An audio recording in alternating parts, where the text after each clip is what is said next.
చిన్న ప్రశ్న, ఇప్పుడు ప్రస్తుతం ఏ రాజకీయ పార్టీలు ఉన్నారనుకోవచ్చు సార్? రాజకీయాలు అతీతంగా ఉన్నాను, సపోర్ట్ చేస్తాను. మీడియాలో మీరు ఎందుకు చేశారు? మీరు అడగండి. దానికి సమానం చెప్పాల్సిన అవసరం లేదు. నేను వెళ్ళలేదు బాబు, మా కళ్యాణ్ బాబు దాన్ని రమ్మని ఎప్పుడు కోరుకోలేదు. నా కంఫర్ట్ వదిలేస్తాడు. ఆయన తను బాగుండాలి, తన జీవితంలో అనుకుంటే కోరి సాధించాలన్న అభిలషిస్తాను. నేను ఆశిస్తూ సార్ అంటే దానికి నేను తనతో పాటు నేను ఉన్నాను.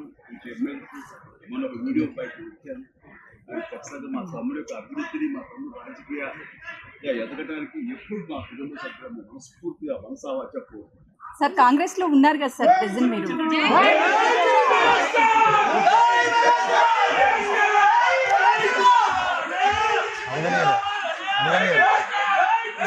ఒక్క విషయం చెప్పండి సార్.